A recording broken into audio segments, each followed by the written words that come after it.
Ya podemos empezar y todo. Bueno, pues nada, muy buenas a todos y bienvenidos a las Crónicas de Arcadia. Hoy estamos aquí con una persona que para mí es prácticamente de la familia para hablar sobre un tema que en mi caso influye bastante a nivel filosófico, a nivel espiritual y me hizo cambiar muchas veces de forma de pensar. Así que nada, bienvenido Javi.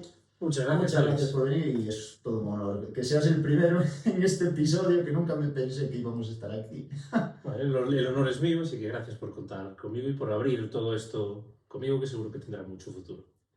Pues yo la verdad que ni me creo el estar haciendo esto porque era una idea que teníamos para verano y acabó saliendo ahora, así que contento. Pues nada, a darle duro. Pues nada, la primera pregunta, me gustaría saber, para que la gente busque un poco más el significado de qué es un gladiador para ti. ¿Qué es un gladiador para mí? Podríamos hablar incluso de varias definiciones, no de solo una. Es decir, a nivel histórico, pues podemos decir que fueron unos luchadores de la antigüedad, ¿no?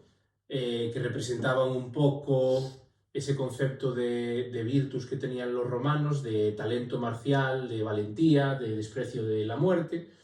Y hoy en día lo trasladaría dentro del mundo moderno, ya no solo aquel que lucha en la arena, ¿no? Como podemos hacer tú y yo, que recreamos a aquellos luchadores, sino todo aquel que, pues, circunstancias que se le dan en la vida, situaciones que se le dan en la vida, lucha contra ellas para imponerse, ¿no? Es un poquito...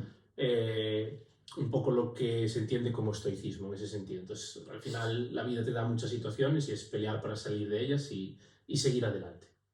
Como presidente de Lucius Spiculus Divulgación y mi dictador favorito, sí que hay muchas veces que, por lo menos lo vemos en otras personas, que actualmente nosotros como que llevamos el significado de gladiadores hacia algo más místico, algo más espiritual, y otros lo llevan pues a lo que hacen los eventos, pues recreación o a lo mejor más como un hobby. Nosotros lo tenemos más como, yo lo veo así, como filosofía de vida. Y entonces pues era una pregunta que tenía mucha curiosidad por el tema ese de, ya lo tenemos hablado otras veces, pero darle a conocer a la gente más nuestro punto de vista acerca de lo que es el gladiador en sí, sobre todo ya no solamente a nivel antigüedad, sino en la actualidad. Porque yo creo que se puede hacer mucha similitud de ahora una persona que tenga valor, que tenga un fin o un propósito, se puede sentir un poco igual a lo que eran ellos. Sí, a ver, entiendo que la pregunta es cuál es la filosofía detrás, ¿no? de todo esto. Entonces, sí, un poco lo que es a nivel simbólico el gladiador, la identidad que tenía.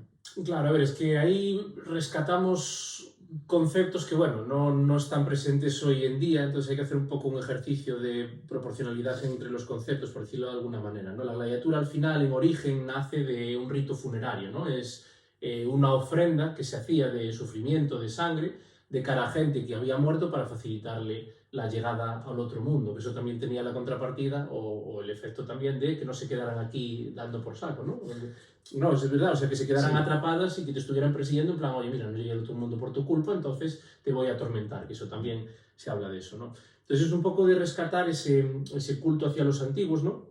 O por lo menos mi viaje empezó un poquito por ahí. De hecho, lo que me acabó metiendo mucho más de lleno en este mundo fue la muerte de mi padre y una manera de lidiar con ella, ¿no? Y de hacer el duelo. Entonces el significado profundo que para mí tiene eso es un culto hacia los antiguos, es decir, no estás luchando al final por ti mismo, sino que estás luchando en honor a otros, estás ofrendando, ya no la sangre, porque hoy en día luchamos sin punta, sin filo, aunque a veces pues, las contusiones hacen sangre, ¿no? Sino esa oferta de sufrimiento en honor a todos los que vinieron antes que tú, todos los trabajos, todo el amor que virtieron para que sea posible que estemos hoy aquí. Entonces es un poco la filosofía de quitar el ego de la lucha, no estás luchando por ti para verte bien, ni para presumir, ni para que digan, oh, qué bien luchas, sino que estás luchando por y para otros. Entonces adquiere una dimensión mucho más espiritual, trascendente, ¿no? O sea, eso tiene un significado más allá de lo que es la propia lucha o de lo que ven los demás. Tú ves a dos personas luchando y si nosotros no hacemos la introducción, no intentamos explicar, no intentamos tocar el corazón de la gente no entendería dónde está la trascendentalidad de la lucha, ¿no? O sea, es algo que va más allá del mero hecho de luchar. Eso se puede ver muy bien, yo por lo menos lo vi.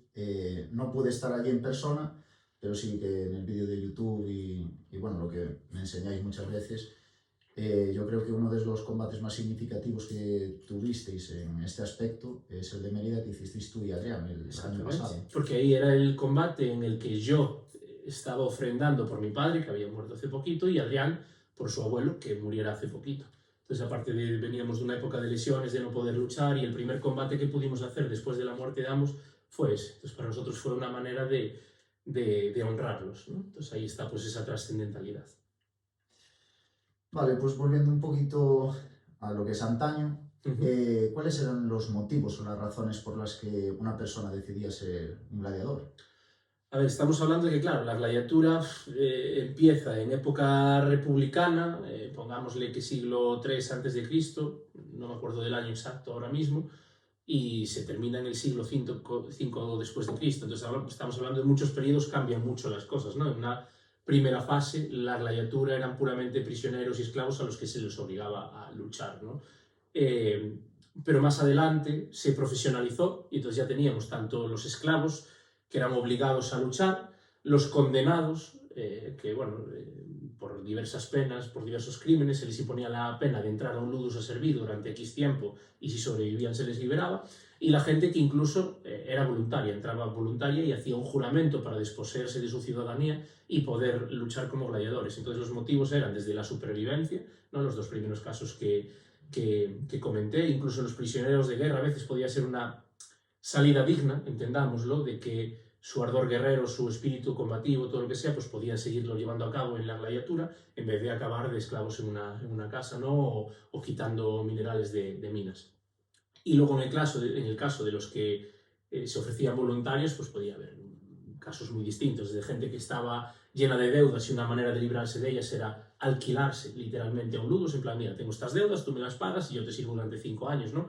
O estar en una condición de pobreza y querer hacer dinero, o querer adquirir fama, porque esto también es así, o sea, al mismo tiempo que eran repudiados y considerados menos que personas, ¿no? Eran infames, también eran muy vanagloriados, es decir, eran respetados como estrellas del deporte de hoy en día. Entonces podía ser la fama, podía ser el dinero, el sobrevivir y conseguir la libertad, muchas historias. Incluso tenemos casos concretos que se lucha por amistad a alguien, ¿no? Pues por vengar la muerte de alguien. Imagínate, tú eres gladiador, en época romana, mueres y yo que soy tu amigo, decido entrar en la arena para vengarte e intentar matar al gladiador que te mató a ti. Hay casos documentados de esto, ¿no? Entonces, habría como una especie de camaradería. Sí, de hecho, a ver, todo esto, claro, estamos hablando de casos en concretos porque, como digo, fueron muchos siglos y cambió mucho la cosa, ¿no? Si estamos hablando dentro de la época profesional de la gladiatura, se asociaban en gremios, de hecho, para que cuando uno muriera, el resto que estaban asociados en ese gremio, pues le pudiera pagar el funeral o una lápida o cualquier cosa, ¿no? Pues si la familia pues, o no se hacía cargo, no existía o no tenía el dinero para. Con lo cual sí que podemos intuir que había cierto grado de camaradería cuando existían gremios para encargarse de los gastos funerarios de alguien, ¿no? Un poquito como sale en la serie esta, no me va a salir el nombre ahora. La última que salió, sí, Those About to Die. Sí, sí que ahí se muestra un poquito el tema ese de camaradería o incluso esa pequeña amistad que empezó al principio con una mini rivalidad, por así decirlo. Sí, es decir, al final son especulaciones, ¿no? Los escritos que nos llegan de gladiadores no son escritos de fuentes que hablen de forma directa de los gladiadores, sino que hablan de forma secundaria, ¿no? Nadie escribió un tratado sobre los gladiadores. Está, por ejemplo, Cicerón, que en sus defensas como abogado citaba a veces a los gladiadores. Si los gladiadores hacen tal, ¿cómo nosotros no vamos a hacer? Entonces, claro, al final son piezas parciales, no podemos asegurar si eran amigos o dejaban de ser amigos, pero sí que hay hechos como ese, el hecho de que se asociaran en gremios para pagar ese tipo de cosas, pues sí que nos hace intuir que podría haber cierto grado de camaradería ahí, ¿no? A ver, imagino que, claro, cuando el tiempo que pasaban en el ludus, ahora iremos al siguiente punto al que quiero abarcar, pero imagino que tenían un tiempo de ocio, un tiempo libre en el que podían tener alguna relación social entre ellos o podían tener algún o no. Sabemos que había gladiadores que vivían todo el día, todos los días en el ludus, y había otros pues, que tenían el derecho a solo ir a entrenar al ludus, con lo cual tendrían vida fuera, ¿no? Esto es pues, la diferencia, por ejemplo, entre alguien que ha sido comprado como prisionero de guerra o que ha sido condenado a ludus o alguien que se ha apuntado voluntariamente, ¿no? Después también tenemos ciertos eventos sociales en los que se les nombra. Como eventos sociales me refiero, por ejemplo, a la cadena libre, ¿no? Que era la cena que se hacía el día anterior y que había gente que podía acceder libremente, de ahí de la cadena libre, cena libre, de entrada y demás, y que los podía ver, ¿no? O sabemos también que había ciertos gladiadores pues, que a veces eran alquilados para otro tipo de oficios, ¿no? Como guardaespaldas o demás. De hecho, hay una historia muy curiosa que en el siglo III uno de los primeros líderes de la iglesia, ¿no? Pues contrató a casi 300 gladiadores para exterminar a su competencia directa. O sea, me refiero, los principios de la iglesia están bastante bañados en sangre en ese sentido. Cogió el camino fácil. Sí, literalmente, o sea, se murió el que, es que no recuerdo el cargo exacto que era, vamos a poner obispo, no era obispo, ¿vale? Pero para entendernos, se muere el obispo, entonces aparecen como dos candidatos a suplirlo y uno de ellos dice, bueno, pues mira, para asegurármelo lo que hago es, contrato 300 gladiadores, persigo a todos los que son seguidores de mi rival y a mi rival y me los cargo a todos, entonces ya no tengo competencia. Esto pasó en el siglo III, no recuerdo ahora, creo que era Damaso, o no recuerdo el nombre, empezaba por de Damaso, Dioniso, algo así era. Y hizo una carnicería, una auténtica carnicería. Menudo barrido. Sí, un auténtico barrido, ¿eh? Bueno, pues como estabas antes comentando el tema del entrenamiento, ¿cómo se basaba el entrenamiento de los gladiadores? Aparte de la metodología, pues, quería saber también si tenían una preparación no solo física, sino mental, y también con respecto pues, al tema que te dije que a lo mejor hay un poco de controversia, que es la nutrición. Sí, a ver, vuelvo a repetir, y lo voy a repetir en muchas preguntas. Todo esto al final son hipótesis, ¿no? Sí. Saber algo a ciencia cierta es muy complicado. Sabemos sí que hay varios escritos, ¿no? Que nos dicen que bueno, había un proceso de selección una vez que entraba alguien en el ludus y sabemos que, bueno, pues que eran sometidos a un entrenamiento y que pues, tenían cierto acceso a ciertos servicios, como podía ser algo parecido a la fisioterapia de hoy en día. Y hasta ahí es lo que nos llega por las fuentes. Luego entramos en el campo de la hipótesis, ¿no? Se puede hipotetizar, se puede contrahipotetizar. Yo las teorías que más sigo son dadas por Dario Battaglia, por Alfonso Mañas, ¿vale? Y entonces se centran sobre todo en decir que había a la entrada como una selección a bulto, en la cual bueno, pues se les hacía combatir contra gente que ya estaba allí para ver si tenían algún tipo de habilidad o no.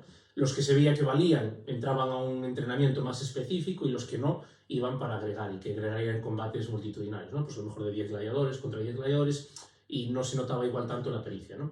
Y los que valían pues pasaban a un entrenamiento en el cual pues, se les iba enfocando hacia qué tipo de gladiador iban a ser, ¿no? Había unos encargados que se llamaban los magistri, que eran pues, el magistri de los tracios, el magistri de los murmillos, y que pues, los iban entrenando específicamente en habilidades concretas de cada tipología. Luego sabemos que todo lo que es el acondicionamiento físico que habían trabajado en la época griega, ¿no? En todos los juegos panhelénicos y demás, pues se llevaban los ludus. De hecho, hay constancia, ¿no? de deportistas griegos o entrenadores griegos que se contrataban en los ludus para entrenar a los gladiadores. No se sabe a ciencia cierta qué método seguían exactamente, pero era muy famosa la tetrada griega, ¿no? Que era un método de 4 días, que era pues, un día de un entrenamiento más ligero, otro día un entrenamiento más pesado a nivel físico, que podría ser pues, de hipertrofia y este tipo de cosas, otro más técnico y uno de descanso activo, y vuelta a empezar. Y pues nosotros desde Lucius creemos que esa es un poco la vía que seguramente seguirían. Vuelvo a decir, pillado con pinzas todo porque son hipótesis. Y luego en cuanto a la alimentación, claro, aquí hay mucha polémica, porque casi todo lo que hay de alimentación viene basado en un estudio forense que hicieron un alemán y un austríaco, cuyos nombres no soy capaz de pronunciar ahora mismo. Pero claro, la gente da por hecho, muchos de la gente da por hecho que eran gladiadores y tampoco sabemos a ciencia cierta. Por ejemplo, Alfonso Mañas sí que dice que por los tipos de heridas y demás que apunta hacia gladiadores. Por ejemplo, Dario Battaglia dice que no se sabe a ciencia cierta y que muchos de esos tipos de heridas que eran de ejecuciones, no realmente de combates. Entonces, claro, hay controversia en ese sentido y no podemos asegurar al 100% si eran gladiadores o no eran gladiadores. No tenemos, por ejemplo, a lo mejor una lápida que haya cercana o algún escrito de que allí se hubieran enterrado gladiadores. Es simplemente pues, los huesos y los tipos de heridas que tienen. Sí, entonces, cada uno... No hay nada plasmado. Exactamente. Entonces, según los estudios forenses que se hicieron de esos huesos, se dice que hay una dieta mayormente vegetariana, que no significa exclusivamente vegetariana, que esta es otra controversia que hay mucho, ¿no? También después hay distintos escritos, tienes desde Plinio el Viejo, Celso, Tertuliano, unos dicen, por ejemplo, Plinio el Viejo lo llama ordeari, que es literalmente comedores de cebada, lo que tampoco implica que solo comieran cebada, sino que seguramente comerían mucha, pero no exclusivamente. Luego Celso, por ejemplo, habla de que comían carne, Tertuliano los critica por darse atracones de carne, ¿no? Pero claro, también tenemos que tener en cuenta, por ejemplo, que Tertuliano era cristiano, entonces quería criticar la moral de los combates y comer carne en exceso pues estaba mal visto por el cristianismo. Entonces, ¿hasta qué punto es que se pegaban atracones o hasta qué punto es un intento de desprestigiar, ¿no? Entonces, claro, ahí te mueves en terreno muy fangoso. Si vamos a estudios nutricionales modernos, el hecho de que se alimentaran solo de gachas, que hay gente que lo sostiene 24/7 durante toda su... entrarían en una anemia descomunal y un gladiador que estaba hecho para rendir y para dar dinero a base de luchar, Sí. no podemos permitirnos que entren en anemia, ¿no? Entonces, claro, son todo hipótesis. También otra cosa que se dice, por ejemplo, es que se hacían batidos como suplementación basados en ceniza de huesos para fortalecer los huesos, ¿vale? Y esto lo apoya un poco el estudio forense de este alemán y este austríaco que decíamos antes. Entonces, claro, está todo en el campo de la hipótesis. A mí, si me preguntas, yo diría que sí, que para no encarecer la alimentación, una parte importante seguramente sería vegetal, ¿no? Que era de lo que más acceso tenían. De hecho, o sea, se sabe que Roma no importaba muchísimo cereal y era lo que se daba pues, a la gente pobre en general, y bien hecho lo de panem et circenses, pero que por lo menos en las preparaciones previas al combate, que sí que me meterían más proteína de origen animal o demás, y que sí que existiría estos tipos de suplementaciones, ¿no? Pues con ceniza o lo que fuera. Sí, imagino que con lo que dijiste antes, que eran como considerados los actuales deportistas de élite, que tienen que tener algo coherente a su rendimiento físico. Luego tú te vas a las representaciones que hay, sean bajo relieve, sean mosaicos, sea tal, los ves con más, con menos grasa, pero los ves a todos fuertes, ¿no? Y no es un cuerpo que puedas mantener a base de cereales, pero ni de coña. Tú además que controlas de nutrición, sabes que a base de cereales es imposible mantener. No, quizá hoy en día con muchas suplementaciones sí, pero de aquellas. Además, vendiendo suplementación me habría venido bien abrir la tienda en aquella época. Sí, ¿verdad? Sí, sí. Bueno, y después de todo ese proceso de entrenamiento, a la hora de llegar al combate, qué tipos de luchas, esto nosotros lo sabemos, pero para que vaya conociendo un poco la gente, cómo se desenvolvían las luchas, cómo era pues, desde el inicio hasta el final del día del circo, del día de juegos. Sí, a ver, el día normalmente empezaba con las venaciones, que eran cazas de animales exóticos. Mucha gente piensa que los gladiadores cazaban animales, pero no, era otro oficio distinto que eran venatores, que eran, pues eso, cazadores entrenados para cazar fieras. Se enfrentaban desde jabalíes y toros, ¿no? Que son cosas relativamente normales. Hoy en día pues tenemos las tauromaquias, ¿no? Pues, bueno, las corridas de toros y demás, que es un poco herencia de ese pasado romano. Pero también se cazaban osos, leones, jirafas, elefantes, o sea, cuanto más espectacular, mejor. Se han visto incluso mosaicos con hipopótamos representados, cocodrilos. Entonces, era cazar, básicamente. Luego se hacía una pausa a mediodía en la cual había ejecuciones que estaban de gente que era condenada a muerte y pues se les ejecutaba, los noxi. Y luego por la tarde, después de las ejecuciones, era cuando llevaba el plato fuerte, por decirlo de alguna manera, que eran los espectáculos de combates de gladiadores. Normalmente se empezaba con una especie de calentamiento llamada prolusio, que era donde los gladiadores, pues con armas pues, como las que tenemos encima de la mesa, sin filo ni punta, mostraban un poco sus habilidades, porque así la gente los veía, podía ir haciendo sus apuestas y demás. Luego se hacía lo que se llamaba la promatia hormorum, que era lo que vemos hoy en muchos espectáculos pseudo-fantásticos, en ferias medievales, romanas, lo que sea, que es lo mítico de cortar fruta con la espada, cualquier cosa, es decir, comprobar que las armas que se van a usar realmente cortan. Y luego ya vendrían los combates, pues desde los menos importantes, increciendo, hasta pues las estrellas del momento, ¿no? Y luego dentro de los tipos de combates pues tenías emparejamientos de todo tipo, desde combates por grupos, combates individuales, combates por parejas, subidos a un puente, hay un montón de variedades, ahí podríamos echarnos horas hablando. Sí, sobre todo por las armaturas utilizadas. Sí, las variaciones que hubo a lo largo del tiempo, las armaturas étnicas al principio, las técnicas después, o sea, ahí hay... Vale, y al final que es un mundo que, como tú decías antes, que son muchos años, porque realmente para ti, ¿cuál sería el combate que iniciaría el mundo de la gladiatura? A ver, gladiatura como tal, llamada propiamente gladiatura, yo creo que empezaría en Roma en época republicana, por finales del siglo II, una cosa así, porque es cuando ya se empieza a profesionalizar, ¿no? Empiezan a aparecer nombres concretos de gladiadores y demás. Ahora, si vamos al primer combate que podemos rastrear en la historia, que tenga un sentido funerario, que sea un duelo en el que ya haya derramamiento de sangre y tal, nos podemos remontar, o por lo menos yo he rastreado, hasta la guerra de Troya, el famoso combate funerario que se hace entre Ajax y Diomedes en la muerte de Patroclo. Que bueno, al final la Ilíada es un relato pseudo-fantástico, me refiero, no son personajes que estén probados que existan o demás, y se mezcla lo cierto con lo legendario mucho, ¿no? Pero sea fantástico o no sea fantástico, al final las fantasías están contando historias de algo que pasa en la época, ¿no? Sí, al final, como los libros de hoy en día que cuentan algo, pero... Al final una leyenda está basada en algo real, ¿no? Y si tú en una leyenda estás narrando un combate funerario es porque los combates funerarios existían, aunque los personajes o sí, el que momento... a lo mejor puede ser una pequeña exageración, pero Exactamente. que tiene una base. ¿No? Exactamente. Y entonces el primer combate de ese tipo funerario, que es un duelo a primera sangre para derramar sangre y ofrecerse a los muertos, pues eso, 1300 a.C. según Heródoto. Entonces depende de qué me estés preguntando. Sí, a ver, imagino que ese combate es más enfocado a lo que nosotros mostramos en los eventos, que se busca más ese momento espiritual, ese momento ritual. Es un ofrecimiento, al fin y al cabo. Estoy ofreciendo mi sangre por alguien que ha muerto. Y después de todo ese proceso de lucha, hasta, pues, claro, te llegaba el momento de muerte o vida. Y después de eso, ¿qué sería? Llegar a vida, vuelves a tu rutina en el ludus, vuelves a tu vida normal, o tienes también la posibilidad de cómo se ganaba la libertad, ¿no?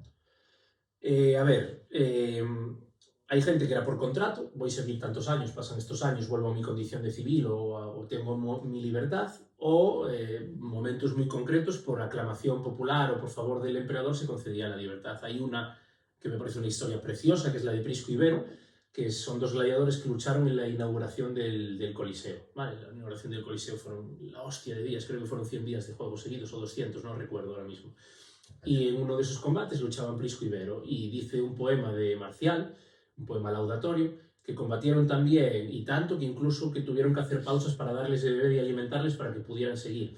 Y entonces que al término de ese combate, como había sido tan espléndido, que el César de aquel entonces, que era Tito Flavio Vespasiano, les concedió la rudis a los dos, es decir, la libertad. Que la rudis sabemos que es algo de madera, pero no sabemos bien si es una espada, si es un palo, si es algo simbólico, porque rudis literalmente significaba trozo de madera, ¿no?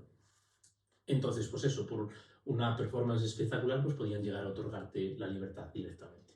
Y después de la libertad, ¿qué opciones tenían para seguir viviendo? Pues mira, se sabe de casos concretos de gente que sigue en ese negocio, ¿no? En el sentido de que se ha vuelto árbitro y sigue trabajando como árbitro, se ha vuelto entrenador de un ludus y sigue liderando ese ludus entrenando a futuros gladiadores, o incluso que con el dinero que han ganado fundan su propia escuela gladiatoria, como lanistas, siguen dentro de ese negocio. Incluso hay un momento en concreto que el ejército usa gladiadores para instruir a sus nuevos reclutas, que es con la lex Rutilia Rufa, el tío de Julio César, Cayo Mario, durante las guerras, no me acuerdo ahora, contra los númidas, creo que era, no, contra Yugurta, las guerras contra Yugurta.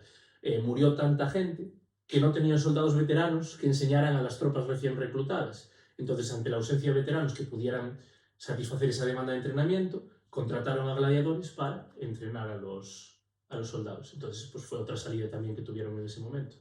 ¿Y habría algún gladiador que quisiera volver a pelear? ¿Tuviera esa posibilidad? O... Sí, de hecho se le llamaba rudiari, y el deportista mejor pagado hasta finales del siglo pasado fue precisamente un rudiari en época de Tertuliano, que era gente que ya había ganado la libertad, pero se les podía contratar pues para un combate en concreto, para una jornada, para una temporada, lo que fuera. Vamos, como los típicos luchadores profesionales estilo Mayweather que... Exactamente, que vuelven para hacer una gira o un combate y ganar un pastón con ese combate. Ostras, madre mía. ¿Y habría como una doble percepción de los gladiadores por aquella época? ¿Podrían ser admirados sí. o...? Esto es lo que hablábamos un poco antes, ¿no? Es la doble cara de moneda de la infamia. La infamia, al final, para un romano, era todo aquel que ofrecía su cuerpo para divertimento de los demás. Y ahí iban desde las prostitutas, que es lo más obvio y directo, ¿no? Pasando por los gladiadores, que al final estaban, pues eso, ofreciendo su cuerpo, pero también los actores, porque usaban su cuerpo para interpretar a otra persona en favor del divertimento del público. Entonces eso eran menos que personas, eran considerados casi objetos, no tenían derecho a testificar, no tenían ciudadanía como tal, o sea, tenían una serie de perjuicios, ¿no? Pero en el caso de los gladiadores, a pesar de tener la infamia, eran muy valorados a nivel como hoy un deportista, ¿no? Cristiano Ronaldo, Messi, muy sonados, la gente los quería, los aclamaba, hay un montón de grafitis por las ciudades, pues eso, aclamándolos, dejándoles pues elogios y demás, y ganaban pasta. Entonces era la doble dicotomía, la doble moneda, ¿no? De, por un lado eran considerados menos que personas y por otro lado eran aclamados como deportista de élite.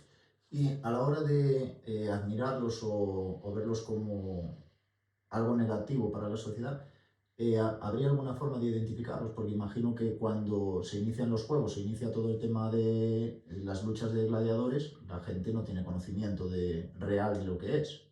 No estoy seguro de estar entendiendo la pregunta ahora mismo. Me refiero que, tal como por ejemplo, si ahora yo creo un deporte, hasta que no pongo unas bases, no pongo pruebas, no empiezo a desarrollar ese deporte, la gente no tiene conocimiento de lo que es realmente ese deporte, ni conoce a los deportistas que realizan ese deporte. A ver, es que eso es un proceso muy largo porque es lo que decimos antes, proviene de un rito funerario. Entonces, por ejemplo, voy a centrarme solo en la historia de Roma, no en todo lo que viene antes, ¿no? Los romanos cogen la costumbre de hacer luchas en frente de la pira funeraria en honor a los muertos de los etruscos. Estos lo cogen de los campanos, bueno, y viene hacia atrás, ¿no? Entonces, el primer combate que se hace en suelo romano es en el foro Boario, que es donde se vendía el ganado, en honor de Brutus Pera, y son sus hijos los que contratan a unos cuantos gladiadores para ofrecer esa sangre, ¿no? Y la gente acude, como hoy acudimos a un funeral, a un velatorio y todo el rollo. ¿Qué pasa? Que la gente le empieza a molar esto y cada vez se va distanciando un poco, porque la gente empieza a contratar más gladiadores para decir, joder, qué importante soy que tengo más gladiadores, ¿no? Entonces, claro, cuantos más gladiadores, más complicado de gestionar. Cuanto más complicado de gestionar, más días hacen falta. Cuantos más días hacen falta, más se separa el combate del día de la muerte del día del combate. Entonces va transformándose de algo sacro a un espectáculo que la gente dice, hostia, pues voy a ir a verlo. Al principio es pues, por respeto al difunto y cada vez por más espectáculo. Entonces, a través de los años va cogiendo fama y va cogiendo espectadores, no como un deporte, sino como un rito funerario. Y se va distanciando poquito a poco, hasta que llega Augusto y dice, quieto, que aquí hay mucho, un filón político de la hostia. Porque si la gente quiere eso y yo lo pago, van a estar contentos conmigo, entonces mi carrera política se ve favorecida. Entonces, a raíz de Augusto se profesionaliza y ahí es donde entran las normas, donde entran árbitros, donde entran ya días de juegos, escenarios específicos que son los anfiteatros, que antes hacía pues eso, en un foro o cualquier historia, ¿no? En una estructura madera de temporal. Y entonces así se va convirtiendo en deporte. Entonces no es que la gente supiera o no supiera que era un deporte, que era un espectáculo, sino que a través de los años, poco a poco se fue convirtiendo. Entonces la gente lo conocía de siempre, por decirlo de alguna manera. Vale, pues gracias a esto se me acaban de ocurrir dos preguntas que me parecen un poco curiosas, que sería si tanto desde el inicio, cuando es un momento ritual, un momento más espiritual, hasta después ya cuando se empieza a desarrollar, si tenían ya unas leyes o unas bases a la hora de luchar. Sí, mira, las primeras normas de las que se tiene constancia están en torno al año 100 antes de Cristo, no recuerdo el año exacto, que son las leyes gladiatorias. No recuerdo ahora mismo cuáles eran y cuáles dejaban de ser, porque tampoco llegaron muy definidas a día de hoy, ¿no?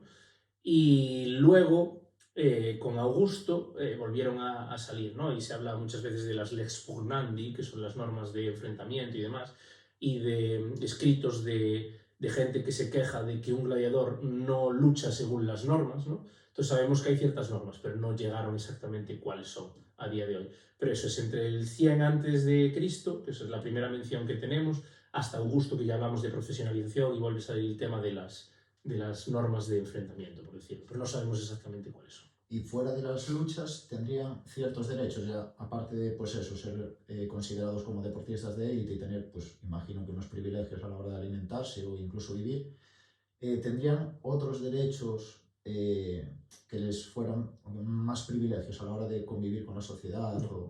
No, ahí eran infames, o sea, lo que tenía precisamente la carencia de derechos. Sí, sí, claro, es eso. O sea, no estaban considerados ciudadanos ni de hecho personas. Tú, por la ley romana, por el derecho romano, tú no podías asesinar a un romano, no podías causarle mácula, ¿no? De hecho, eso era un crimen atroz, matar a un romano. Entonces tú, para poder ser gladiador, no podías ser ciudadano. Por eso el autoramentum, que era el juramento de los gladiadores de Iuri Vincire, Verberare, Ferroco y Necare, que es juro ser sometido al hierro, al fuego y ser matado por el hierro, ¿no? Porque ese juramento lo que hacía era desproveerte de tu ciudadanía romana, fuera definitivamente, fuera por un periodo de tiempo. Entonces no tenían unos derechos especiales sobre los demás, ¿no? Las ventajas que podrían tener provenían del afecto o del respeto que le pudieran tener los demás, no de que unas leyes los protegieran o les dieran más derechos. Pero sin derechos al final, los gladiadores o bueno, todo lo que conlleva la gladiatura influyó bastante tanto en cultura como en política, por lo que me comentaste. Sí, porque al final era una manera de tener contenta a la población. Y si tú eras un edil, eras un político de la época y tenías contenta a la población, era mucho más fácil que te votaran. Entonces, yo, Javier Romay, ofrezco 50 días de juegos para el pueblo de Lugo. Entonces el pueblo de Lugo, oh, qué guay este tío, vamos a votarle. Entonces era una moneda de cambio, pero no que repercutiera para bien en los gladiadores en ese sentido. A los gladiadores en el que les repercutía, en oportunidad de ser más famosos y en oportunidad de ganar dinero, pero no porque el político de turno Sí. les quisiera dar derechos o favorecerlos, sino como un efecto secundario de los votos que quiere ganar el político. Iba más a... Me interesa esto, a la persona que gobernase en ese momento y bueno, aprovecharse, ¿no? Sí, básicamente. Vale, pues ahora hay una cosa con la que yo no tengo conocimiento, aparte de lo que pude ir investigando pues, en la página web de las armaduras empleadas, pues como puede ser el tracio, el rediario, acerca de las gladiadoras. Sí, bueno, es un tema polémico, la verdad. Pero realmente es que tenemos muy pocas fuentes, porque hay como 8 o 9 fuentes escritas que las citan. Me acuerdo ahora, por ejemplo, de una placa que hay en Ostia, que es una ciudad marítima muy cerca de Roma, que era uno de los puertos principales de Roma, en la que dice: yo, Ostiliano, ofrezco el primer combate de mujeres en esta ciudad. Vale, entonces ahí sabemos que había gladiadoras. Tenemos un relieve que se encontró en Éfeso, en el que se ve 2 gladiadoras luchando y se ven los nombres de Arquilia y Amazona, ¿no? Y un relieve que es el único que hay sobre mujeres, con lo cual debió de ser un combate de...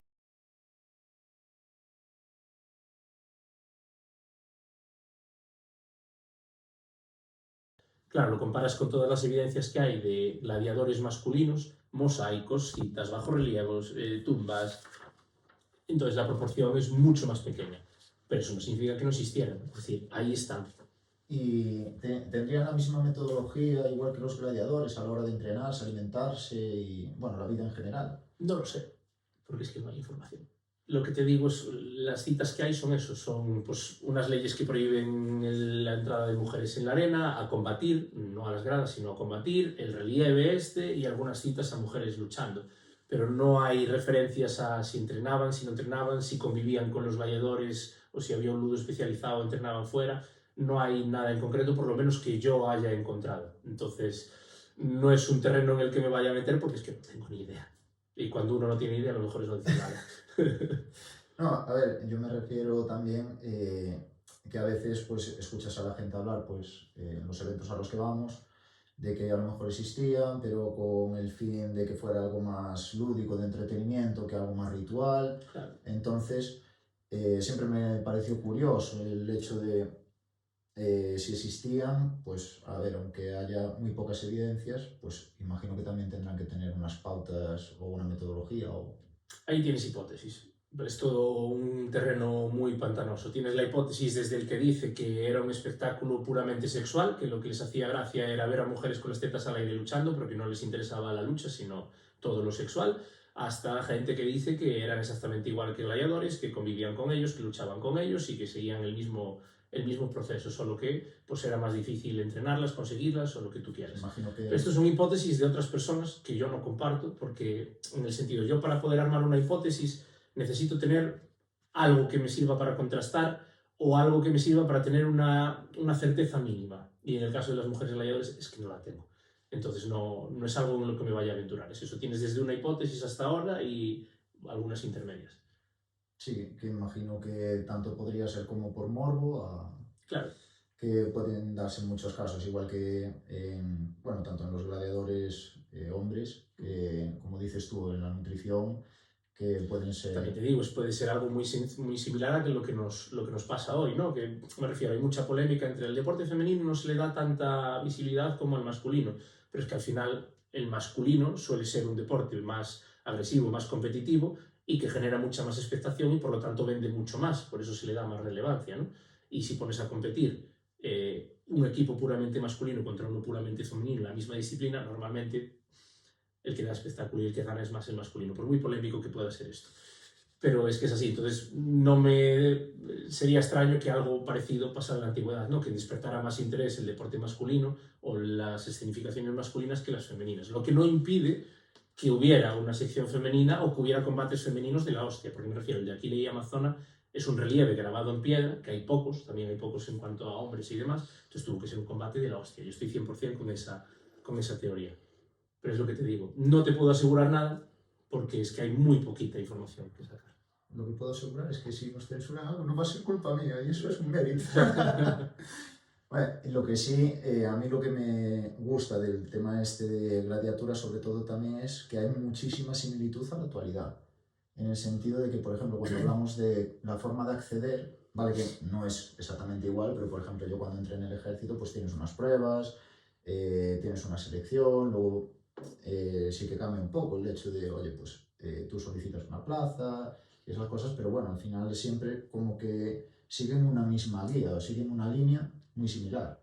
Entonces, ya no solamente en el tema de a la hora de acceder, sino por ejemplo, tal como hablamos de los deportistas de élite, pues que ellos ya llevaban una alimentación X, igual que los deportistas de hoy en día, que no lleva Sí, una sí, sí, gente normal. totalmente. Y tenían acceso a medicina. De hecho, un sinónimo de médico a día de hoy sigue siendo llamarles galenos. Galeno de Pérgamo fue un médico que empezó a estudiar medicina y a desarrollar sus conocimientos médicos en ludus de gladiadores y de hecho nos deja escritos en referencia a los gladiadores, los tipos de heridas que tenían, la alimentación que él aconseja que llevarían, todo este rollo. Y jolines, a día de hoy se le sigue reconociendo. De hecho, cuando terminó su etapa de tratar gladiadores, fue directamente a la familia imperial, a Marco Aurelio, médico personal de Marco Aurelio. Con lo cual, al final, tenía una serie de privilegios que la gran mayoría de la gente no tenía. Tenían aseguradas las comidas del día, tenían asegurado que si les pasaba algo iba a haber un médico cuidándoles, tenían entrenadores que les pautaban cómo entrenar. Entonces, al final, claro. ¿Y qué legado sería el que tú ves que los gladiadores dejaron en la actualidad? Eso supongo que será algo muy personal, ¿no? A mí lo que me dejan de legado personal es un poco lo que comentábamos al principio, ¿no? Toda esta cultura de un poco de ofrendar a los que ya se fueron, de lo que se usaba como espectáculo educativo también, de ese concepto de virtus romana, ¿no? De mostrar coraje, de mostrar valor, de mostrar virtud marcial, en el sentido de que lo que valoraba el público no era que ganara o perdiese el combate en sí, sino que diera muestra de esos valores tan puramente romanos, ¿no? De valentía, de coraje, de habilidad marcial, es decir, que si caías volvieras a levantarte y siguieras, ¿sabes? Hasta que pues no pudieras más o el público dijera, venga, ya vale, puedes parar ahí. Entonces ese concepto de no terminó hasta que yo lo diga, aunque esté mal voy a seguir levantándome porque lo que tengo que hacer aquí es mostrarme como un héroe, hacer ese recorrido, ese viaje del héroe que se sigue haciendo hoy en la literatura, ¿no? Que es como alguien a través de una experiencia traumática o de un sufrimiento se va enfrentando a diversas pruebas hasta que resurge como héroe, pues eso al final es lo que hacía la gladiatura en origen, ¿no? Y lo que pretendía reflejar. El Estado al final también lo usaba para que la gente dijera, si un gladiador es capaz de demostrar esto, ¿qué no tengo que hacer yo por mi patria, ¿no? Por mi imperio? Y también se fomentaba el tema de la valentía militar para ir a las legiones y enfrentarse contra los enemigos de Roma y todo este rollo. Entonces, es un poco ese valor de masculinidad que al final se está perdiendo mucho también, de tirar para adelante. Al final eran como los motivadores de la época, podría ser. Yo diría más que bien que la campaña de reclutamiento de la época, pero sí, sí, sí. Y luego con lo que estabas comentando acerca de lo que sería la victoria en sí, de el volverse a levantar y no parar hasta ya que dijeran, oye, pues hasta aquí. Digamos que es como que hay varios tipos de éxito, ¿no? Pues está el éxito pues, del emperador que quiere ganarse el favor del pueblo, ganar, pues, tenerlos a todos así. Sí, sí, ganar votos. Pero también está el éxito personal del gladiador de demostrarse que puede seguir ahí. Y luego estaría también el éxito del público, que ahí habría como dispar, ¿no? Gente que quisiera pues ver que esa victoria se llega pues a base de técnica, a base de tal y estar por encima del contrincante, y gente que ve pues esta perspectiva de está sufriendo por nosotros, está dándonos todo su ser, vamos a luchar por él para que le den la libertad, ¿entiendes? Sí, yo me refiero a la parte política, es lo que se conoce como populismo, de hecho es populismo, nace de ahí directamente. En la parte del gladiador supongo que habrá muchas victorias, depende por qué luchará cada uno, como dijimos al principio, habrá gente que simplemente lucharía por salir vivo ese día, sin otro propósito, y otro que lucharía por gloria, por fama, por virtus, por lo que fuera, ¿no? Y en cuanto al público, hablábamos antes del combate de Topuria, la gente que sigue a Topuria, hay gente que lo adora, hay gente que lo odia, pues imagino que sería un poco el mismo estilo, ¿no? Hay gente que lo apoya y que ve en él un referente y dice, joder, qué valores tiene este chaval, voy a apoyarlo porque lo merece, a ver si llega lejos, y otra gente que lo odiará por lo mismo. Entonces... Sí, imagino que también es el papel que adopta, porque lo ves en ciertos momentos, pues hay ciertas cosas que va diciendo y dices, joder, persona, y luego hay otros que dicen, en 10 segundos me arranco la cabeza y dices, hostia, que a lo mejor te estás viniendo muy arriba, pero oye, al final también hay que ponerse en su piel en el sentido de que una persona, pues como puede ser en el caso de gladiadores, que 4 días entrenando, que se pasan todos los días entrenando, todos los días sufriendo para llegar al combate y dar lo mejor de sí, pues oye, llegarás con una confianza de decir, yo me lo estoy currando, pues si me lo curro tengo que ver resultados, que también puede ser pues el otro lado de pues ciertos factores que a lo mejor van en contra tuya ese día, te sale mal y yo creo que ahí es ese momento en el que entra el clip ese de la cabeza de lo que dijo Topuria cuando estuvo con Ibai, que dijo, tú decides si quedarte en una tumba o no me acuerdo cómo es que no vi la entrevista que le hizo Ibai. o no sé si era una cueva tal, y él dijo que no iba a estar en una tumba. Entonces, claro, yo creo que es un poco el tema ese de aunque te lleves ese golpe bajo, de coger y decir, vale, pues me da igual. Para mí el concepto ahí es la competición. Es decir, hoy en día yo creo que una de las peores frases que se le puede decir ya no a un deportista, sino a un niño de pequeño es lo importante es participar. A mí esa frase me parece la puta peor frase que se ha dicho en la historia. La peor, de verdad. Porque lo que hace es quitarte las ganas ya antes de ir. De dar todo lo que tienes. Es decir, no quiero decir con esto que haya que ganar sí o sí, si no gano, no. Tú cuando entras a cualquier tipo de competición tienes que ir a ganar, y ganar es lo que te tiene que importar. Porque tienes que dar lo mejor que tienes que competir de verdad. Sí, no solo, ay, me salió mal, es que hoy no descansé bien, entonces seguro que pierdo. Bueno, lo importante es participar, con lo segundo me conformo. No, aquí hay que conformarse con ganar. Pero luego, tú das lo que tienes, y si perdiste, perdiste, pero diste lo que tenías. No te compraste excusas por el camino. Entonces es el rollo también tan profundo de la gladiatura de me voy a levantar, y me voy a levantar, y mientras pueda, me voy a levantar. Y estoy perdiendo, pero me voy a levantar hasta que no pueda más. Y llegará un momento en el que no pueda, pero di lo que tenía. Entonces la competición para mí, o la esencia del deporte, la esencia de la vida al final, es pelear mientras te queden fuerzas y decir, estoy aquí. Igual no soy el mejor, igual no estoy hecho para ganar este día, pero estoy aquí, y mientras pueda voy a estar. Igual el tío de delante me da 1000 vueltas, pero voy a estar. Y si pierdo, lo felicito, y digo, de puta madre, aprendo de los errores, y para la siguiente voy a ser mejor. En gladiatura al final era, claro, tenías que demostrar esto para sobrevivir, ¿no? Sí, sí, sí. Pero es que te iba a tocar volver a combatir. No, y aparte de que esto se puede extrapolar a todos los ámbitos de la vida, al final. Lo que dijimos al principio, me refiero, la gladiatura puede ser enfrentarse a dificultades de la vida, no tiene por qué ser luchar en sí. Para mí un gladiador al final es alguien pues, que tiene un poco este concepto de competir no en el afán de machacar a alguien, sino en el afán de buscar la mejor versión de uno mismo, ¿no? Y tirar para adelante. Y esto se puede aplicar en una lucha, en una competición y en la vida, me refiero. Todo el mundo va a llevar hostias en la vida. Nosotros, viviendo en el primer mundo, no tantas como otros. pero hay gente que lleva hostias y sigue, y sigue, y sigue, y sigue. Y para mí ese es el espíritu que nos legan los antiguos, ¿no? De tienes que seguir, y esa virtus romana que estaba ahí, ¿no? Para mí es el significado que encuentro ahí. No quiero decir que sea a lo mejor el que era en origen o el que tenga que entender todo el mundo, pero es el que veo yo en la gladiatura. Y entiendo que al principio, cuando empezaste con todo este mundo de la gladiatura, ¿tu mentalidad era diferente? ¿O? Muy diferente, es que no tiene nada que ver, nada. Yo, mira, empecé con el tema de la recreación en 2009, que queda atrás ya, ¿eh? Y allí empecé, perdón, con Legión. Luego cambié a gladiatura, 2012, 2013, empecé a hacer temas de gladiatura. En 2014 conocí a Ars Dimicandi. Yo lo que hacía hasta de aquellas era casi coreografía. No era coreografía, pero lo rozaba. Vale, no pastábamos los golpes, pero sí pastábamos ciertas señas. En plan, bueno, si yo levanto, entonces tú levantas el escudo. No pastábamos en plan, el primero va a ser este, el segundo va a ser este, pero eran como combinaciones de golpes que ya sabías cómo ibas haciendo, ¿no? Luego pasamos a marcar.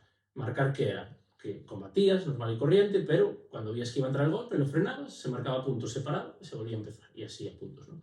Eso es lo que estaba haciendo cuando yo conocí a Ars Dimicandi. Cuando los vi por primera vez dije, hostia, estos tíos, qué animalada hacen estos tíos, yo quiero ser como ellos. Porque esa llama de la competición la tenía dentro, ¿no? Entonces empecé a hablar mucho con ellos por suerte empezaron a hablar conmigo también, me dieron esa facilidad de juntarme con ellos y tratarme casi como uno más, ¿no? Y poquito a poco me iban dejando palabritas, yo iba estudiando más, yo iba chapando sobre gladiatura a nivel histórico, iba viendo lo que hacían y Darío me iba metiendo cada vez más al mundo espiritual. Y yo llegó un momento que dije, hostia, pues lo de estos tíos que me están contando de luchar, de levantarse, un poco lo que venimos contando ahora, ¿no? De que no importaba ganar, sino el ser capaz de levantarse cada vez y tal, pues me empezó a suponer un reto, en plan, joder, ¿y cómo puedo hacer yo para estar con estos tíos? ¿Y cómo puedo hacer yo tal? No sé cuánto. Entonces empecé a entrenar cada vez más duro e intentar convencer a los que estaban a mi alrededor de cada vez ir más duro. Y por suerte, hubo una persona en concreto que me empezó a seguir, que fue Marcos, en su día. De hecho, yo recuerdo broncas tremendas que nos echaban en la asociación que estábamos de aquellas por romper material o por acabar marcados y demás. Y luego se unió Adrián también, que Adrián de aquellas también estaba en el grupo, pero bueno, estaba más esporádicamente, ¿no? Y también entró en la dinámica. Y bueno, esa dinámica empezó a florecer y empezó a hacer que un grupo quisiera seguir por ese camino y el otro lo rechazara, que era que así, no, no, no. De hecho, muchas veces eran, no os flipéis que no sois Ars Dimicandi, aquí estamos a otra cosa y tal. Y bueno, pero bueno, esa llamita ya empezó a crecer y en 2019 tuve la oportunidad de luchar con Ars Dimicandi. Me invitaron a luchar con ellos en Italia y allí fui con la idea de aprender, pero yo de aquellas estaba más a nivel técnico, nivel de competición pura y dura de quiero ganar y voy a hacer lo que sea para ganar y demás. Y allí aprendí un montón, porque claro, yo no estaba al nivel ni físico, ni técnico, ni mucho menos espiritual que ellos. Entonces recuerdo que en el primer combate que me tocó contra Vulcanus, le dije, por favor, por ser aquí novato, ser de fuera, no me hagas de menos, yo vengo aquí a luchar. Y el tío se rió, sonrió más bien y me dijo, tranquilo que te voy a honrar. Según salí, le conseguí dar un golpe en el casco, no entró en piel y tal, y me devolvió una guillotina con el escudo que me tumbó y me mareó, o sea, me dejó... Y yo empecé, ¿qué coño hago aquí? ¿Por qué vine yo a Italia? ¿Qué hago yo compitiendo con estos tíos? Tal? Y vino Darío y me dijo unas palabras al oído, que me las voy a guardar para mí, y esas palabritas me cambiaron todo. Entendí todo lo que me había llevado diciendo todos estos años atrás, desde 2014, poquito a poco. Dije, hostia, cogió sentido en ese momento. Y entonces ahí fue plan, si quieres tal, paramos, no sé qué, no, tengo que seguir. Y entonces ahí fue cuando empecé a ver la dimensión espiritual y todo el sufrimiento ese lo empecé a ver de otra manera. Y empecé a trabajarlo de otra manera. Vino la pandemia, vino todo el rollo, hubo que parar, tal, no sé qué, pero ahí dije, nada, tengo que distanciarme de este camino que no me lleva a nada y generar el mío propio. Y empecé a trabajar un poquito más en ese concepto espiritual. Y bueno, en 2020, bueno, pues por desgracia murió mi padre y enfrentarme a esa pérdida con esa espiritualidad que estaba surgiendo fue lo que dio origen a la filosofía tal y como la conozco hoy, la filosofía de Lucius. No, o sea, que cambió muchísimo. Y en pocos años, en el sentido de que pasó realmente, no como me contabas de tus inicios, que ya fueron años, sino que fue hace 5 o 6 años. La primera vez que luché con Ars, cuando empecé a entenderlo, fue eso, 2019, hace 5 años. Septiembre de 2000, no, septiembre no, sí, no, julio de 2019, y fui con ellos por segunda vez en septiembre de 2019. Y de todos los combates que llevas, ¿cuál sería el más significativo? Aparte de ese, imagino que el de Adrián, ¿hay algún otro que te llegue a la memoria que digas tú, Combates como tal, no. O sea, combates que puedo decir fueron memorables por una ocasión muy especial y tal, pues el que conté la primera vez con Aras y Mikandi y el de Mérida, que lo homenajeamos a mi padre y al abuelo de Adrián. O sea, a nivel de eso no hay nada, absolutamente nada, que ni le llegue ni a la suela de los zapatos, porque son momentos muy, muy, muy, muy especiales, ¿no? Pero sí que me llevo los momentos en los que los demás que forman parte de Lucius entendieron ese concepto. Entonces, cada uno tuvo un clic de una manera muy distinta y, y ese clic fue reconocido con las teseras de bronce en su día, y esos momentos sí que me los llevo, porque ver que soy capaz de contagiar lo que contagiaron en mí también es un momento muy especial. Imagino que la elección de quienes fueron entrando en el proyecto desde el inicio fue orden progresivo o de repente, pues por ejemplo, como dijiste que Marcos te siguió, Adrián estaba ahí, ya fueron de golpe, fue algo más A ver, es pautado. que hablamos de maneras de entrar muy distintas, ¿no? Porque, claro, cuando yo empecé el proyecto de Lucius, no tenía la idea que tengo ahora. Era otro concepto totalmente distinto. Entonces, cuando arrancó, yo recuerdo que arrancó después de una conversación con Frog, pero bueno, era otra idea totalmente distinta. Cuando arrancó, lo que teníamos en mente era una bolsa de mercenariazo, era rollo. No tenemos grupo, nos ofrecemos al grupo que necesite gladiadores. Claro, eso cambia mucho de lo que es hoy en como día. colaboraciones, ¿no? Una bolsa de mercenarios, básicamente, literalmente. En plan, mira, a mí págame la gasolina, el alojamiento y la comida y voy a luchar donde me digas, ¿no? Claro, eso no tiene nada que ver. Entonces, dentro de ese concepto, pues entraron Frog, Adrián, Marcos y yo mismo, que estábamos saliendo de otros grupos. Bueno, de otros grupos no, salimos todos del mismo, por diferentes circunstancias, pero queríamos seguir recreando, entonces salió un poco de ahí. Cuando empecé a trabajar el concepto espiritual, el rollo es cuando yo creo que una persona está preparada para empezar a trabajar su lado espiritual, no que lo haya descubierto, no que le haya hecho clic la cabeza, cuando yo creo que está preparada para trabajar su punto espiritual, que ha discernido un poco la parte de competición, el ganar, Sí. del dar lo mejor, ahí se lo reconozco como una tésera de hueso y es en plan, bueno, bienvenido al club, ya puedes empezar a entrenar de verdad. Y luego a partir de ahí, cuando veo que hace el clic y que ya entiende al 100% el proceso espiritual, uno de los gladiadores veteranos tiene una tésera de bronce que otorga a su apadrinado. Es decir, nadie puede entrar en el círculo espiritual si no es reconocido por los que ya están dentro. Entonces, claro, al final es un proceso que cada uno le va a llevar su tiempo, porque es un trabajo más mental, es decir, no se busca un físico. Tú mismo lo sabes que somos físicos muy distintos dentro del grupo, y hay gente que te lucha 2 minutos y está hecho mierda, y otros que te luchan 15 minutos y aún piden más, ¿no? Pero el tema es un concepto mental. Y eso es una cosa que, por suerte o por desgracia, puedes intentar mostrar, pero hasta que la persona esté preparada para ver, no va a surgir. Por mucho que tú le quieras explicar, tiene que pasar algo en él que le haga ¡ey! Entonces se reconoce el discernimiento de la forma de competir con la tésera de hueso y entrar en el círculo espiritual, que parece casi una secta, pero es que lo es al final, por los que ya han descubierto eso. No vale que yo diga, este para gladiador, no, tiene que ser un consenso de los que ya han entrado en esa parte, porque yo como individuo me puedo equivocar, o puedo querer ilusionarme con una persona en concreta porque tengo más trato con él, entonces así, haciéndolo en conjunto, se ve mejor.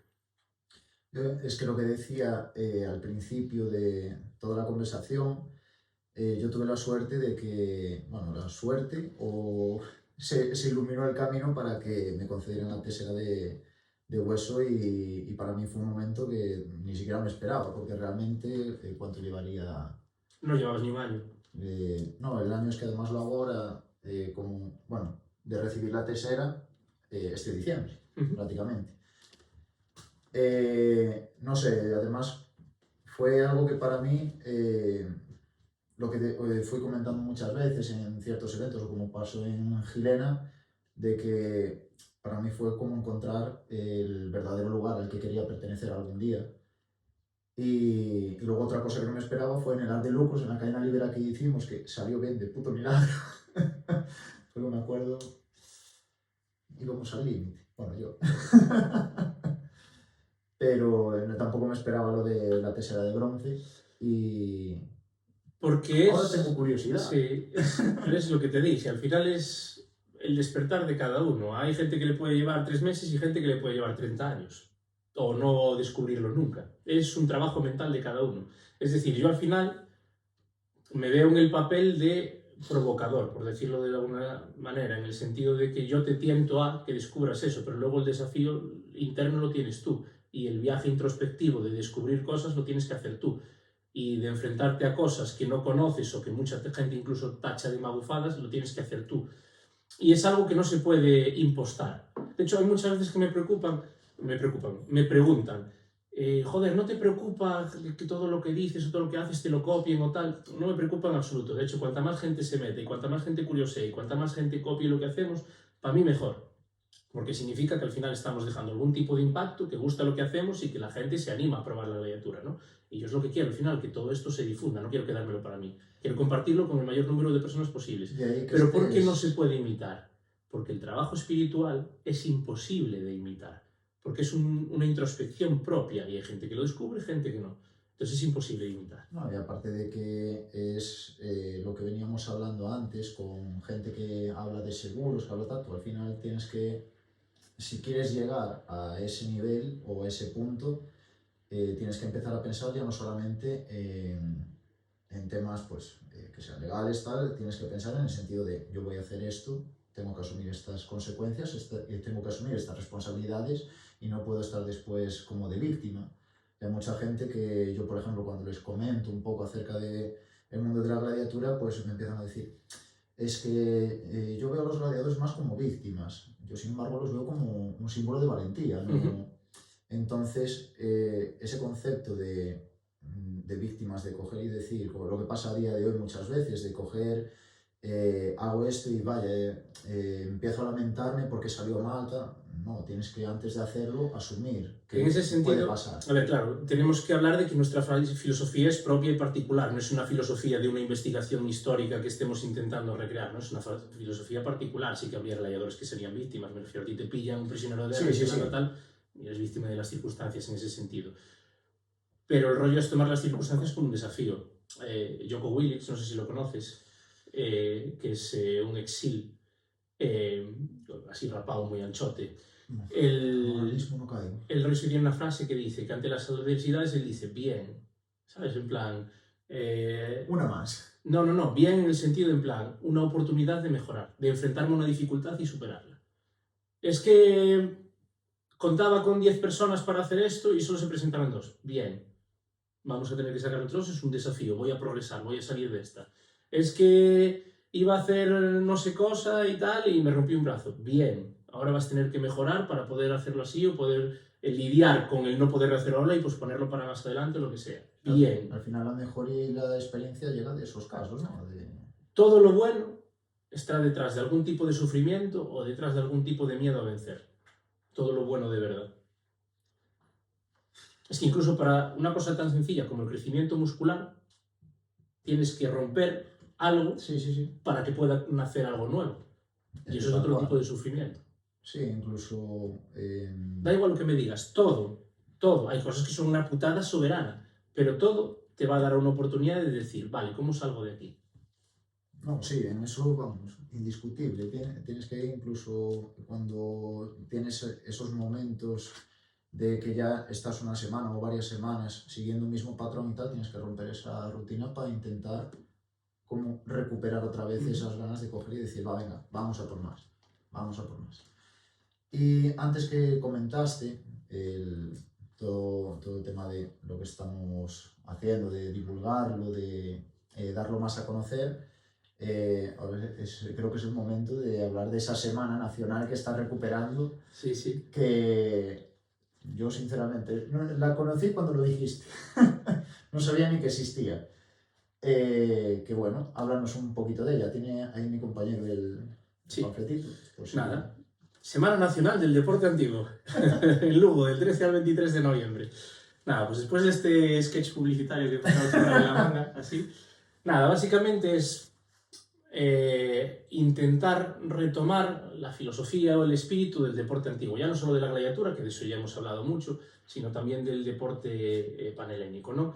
ellos conocían el concepto de Agón como competición en sí, pero era una competición, lo que decíamos antes, no de lo importante es participar, hacer burdo, sino que allí cada uno iba a representar a su ciudad, a ganar trofeos para su ciudad, que su ciudad cogiera fama y poder ayudar en su comunidad. O sea, al final era un preparamiento para estar en forma para la guerra o para lo que se pudiera necesitar de uno, ¿no? De las ciudades-estados y demás. Entonces ese sentimiento de competir, de prepararse para ser de utilidad a los tuyos y a tu comunidad es algo que se ha perdido en el deporte. Entonces la Semana del Deporte Antiguo es un intento de volver a poner en valor estos valores, valga la redundancia, tanto de los que hemos hablado de la gladiatura como lo que acabo de comentar ahora del deporte heleno, que la gente pueda verlos, pueda practicarlos, pueda ver de qué va el rollo y si le mola, pueda comenzar a entrenar con nosotros de cara a ir creando algo más grande cada vez, ¿no? Aquí esta primera edición vamos a englobar principalmente gladiatura y deporte helénico porque no hemos podido meter el Arpastum aún, pero de cara al año que viene la idea es poder meter Arpastum también, que es un desafío bastante grande en el sentido de que es un deporte violento, es un deporte muy lesivo, que te exige estar preparado, prepararte y que al final es un desafío de violencia, que también es algo muy denostado hoy en día. Es decir, la violencia no tiene por qué ser algo malo, es algo neutro, depende del uso que le des. Pero yo creo que el estar preparado para ejercerla debería ser algo que todo el mundo debería tener. Todo el mundo debería tener la capacidad para ser violento y luego elegir no usarlo. Es decir, para mí eso es el significado del pacífico. Yo soy capaz de desplegar violencia y elijo no usarla, porque soy una persona buena, entonces soy pacífico. Si yo no tengo la capacidad de usar la violencia y no la uso, lo que soy es inofensivo, porque no tengo la capacidad de usarla. Pero ¿y si mañana un ser querido necesita de que tú despliegues de violencia para protegerlo para cualquier historia?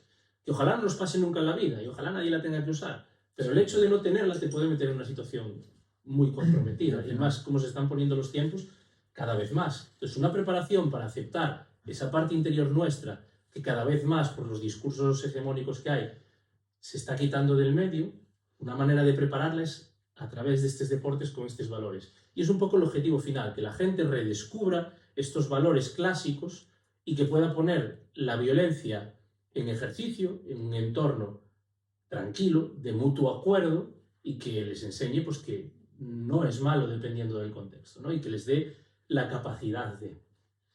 No, aparte de que lo que decías antes, bueno, me hizo gracia con el Arpastum de muy lesivo, debe ser por las costillas, ¿no? Sí, sí. Pero sí que yo por lo menos cuando lo probamos, bueno, sí, realmente lo probamos el día que jugamos en el Natalie di Roma.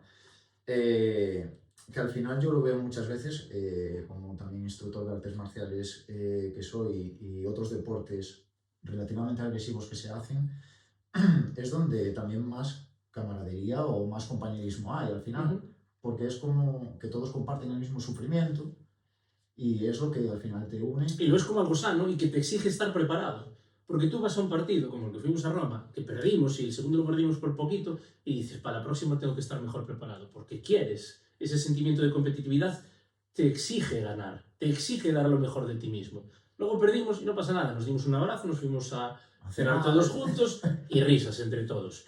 Pero tú ya estás pensando en plan, para la siguiente estos cabrones no me ganan. Y es un sentimiento positivo, porque tú lo que no quieres es hacerlos mierda y machacarlos a cualquier costa, pero quieres llegar a tener el nivel para ganar a alguien que es mejor que tú. Me refiero, al final en la vida consiste también de tener referentes que sean mejores que tú.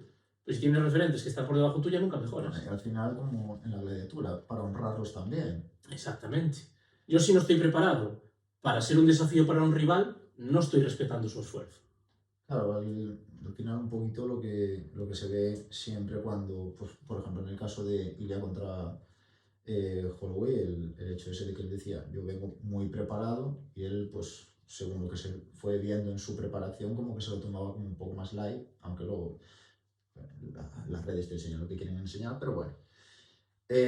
Nada, aparte del programa aquí, en el código QR, también hay en la página web o... Sí, en la página web hay un artículo, una noticia realmente, sobre la Semana del Deporte, que está toda la información colgada ahí, en las redes sociales, tanto de Agón Divulgación como de Lucius Espículos Divulgación, que se llaman así tanto en Facebook como en Instagram, está colgada toda la programación, con fechas, horarios y demás, y si no, pues un mensaje, el que quiera, pues le damos información por ahí sin sobre ningún todo problema. el que quiera participar. Sí. Ver y participar, las dos cosas. Y ahora Ya volviendo un poquito al tema de Gladiatura, ¿qué te esperas de Gladiator 2? Me espero mucha fantasía, pero tampoco es una cosa que juzgue. Aprendí hace mucho tiempo a no cabrearme por lo que sale en las películas a nivel histórico, dejar de ser histórico. Al final es un entretenimiento, como entretenimiento seguramente será una pasada, que Ridley Scott tiene peliculones, ahora a nivel histórico seguramente será un fiasco. Pero lo que sí que estoy convencido de que pasará, porque ya pasó con Gladiator 1, es que habrá una explosión del interés por los gladiadores. Ya estamos viendo que en este mes han salido, que yo tenga localizadas, 5 publicaciones sobre gladiadores, que no salían tantas en un año, Sí. vamos, ni de coña. Y en los últimos meses también han estado saliendo obras un poquito más pequeñas de divulgación y demás, con lo cual yo lo que espero es que salgan más publicaciones académicas, en esas publicaciones académicas alguno meta alguna información nueva o se incentive más el descubrir temas sobre gladiadores. La gente va a querer más gladiadores, con lo cual nosotros vamos a tener mucho más trabajo y al tener mucho más trabajo, muchas más oportunidades de seguir divulgando esta filosofía. Y eso al final para mí repercute en el bien de todos. Al final, bueno, es un año en el que la Gladiatura va a meter un boom impresionante. Totalmente. Y Date cuenta que ya con Gladiator 1, tú te miras las obras de Gladiatura que hay antes de 2001 y las cuentas con los dedos de una mano. Y las más importantes son del año 60. O sea, las que más fama tienen. Antes del 2001 escribió Junkelman y Darío. Y creo, bueno, Darío un poquito antes y Junkelman no sé si fue justo cuando salió Gladiator o justo antes, me refiero. Y según aparece Gladiator, pum, pum, publicaciones. Con lo cual, el mayor experto que tenemos, o con más reconocido en este sentido a nivel español, reconoce en sus propios libros que él empezó a investigar eso gracias a Gladiator. Con lo cual, pues el próximo año nos espera un añito cargado, ¿no? el próximo año, mira, el primer año que salió Lucius fue el de la pandemia, nos hizo gran cosa. Se hizo una actividad en octubre, estaba programada para mayo y se movió a octubre. El segundo año empezamos en junio y terminamos en julio las actividades. Este año empezamos en abril y terminamos en noviembre, y para el año que viene empezamos en marzo. Porque ya están llamando, ¿eh? O sea, esta semana ya he recibido llamadas para contratarnos para eventos para el año que viene. Madre mía. Sí. Nos llegará el cuerpo, digo yo. Sí, espero que sí. Pues mientras no vuelva a haber esa baja, porque, joder, el parón que tuviste que meter. Ya, bueno, pero es que es lo que hay, me refiero. Bueno, la vida que llevamos a veces tiene lesiones y es lo que hay. Bueno, lo que me comentabas antes, ese infortunio que al final te va a empujar a... Claro, pero ese infortunio, por ejemplo, me empujó a saber delegar más, a distanciarme más de mi ego, porque por mucho que hable que te hace poner el foco en la gladiatura fuera de ti y tal, al final el ego de luchar está ahí. Entonces el tener que verlo desde la barrera me hizo hacer las paces más con mi ego y dejarlo más de lado, me dio una visión más global para preparar otro tipo de espectáculos y me permitió guiar a los demás mucho mejor, porque claro, no es lo mismo verlo desde fuera que desde dentro. Desde dentro sientes unas cosas y desde fuera ves un global. Entonces me permitió trabajar de otra manera, con lo cual fue una oportunidad de mejorar en un sentido que estaba dejando atrás. Con lo cual, bien, he mejorado en algo que debía mejorar. Siempre consigues sacar lo positivo. Hay que intentarlo.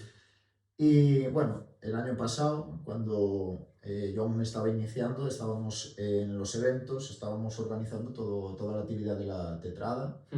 Este año ya fuimos un poco más al ámbito más espiritual, más intentar transmitirlo, pues como fue, por ejemplo, en Mérida o en Burgos. Sí, en Burgos, que fue Frog. Sí, correcto. O Gilena con Marcos. ¿Puedes hacer un spoiler de lo que viene el año que viene? Sí, lo que estoy preparando para el año que viene es lo previo al combate. Es decir, hasta ahora lo previo al combate, salvo Gilena, que por ahí va un poco las pistas, hacía yo las presentaciones o otro speaker, pero no generábamos quizás un ambiente propicio para lo que venía después. Entonces vamos a darle un poquito más de relevancia a esos personajes más vinculados a la religión y al misticismo romano para hacer la introducción a la gladiatura. Vamos a introducir lo religioso dentro de lo espiritual, religioso del mundo romano. Es un poco por donde van los tiros del 2025.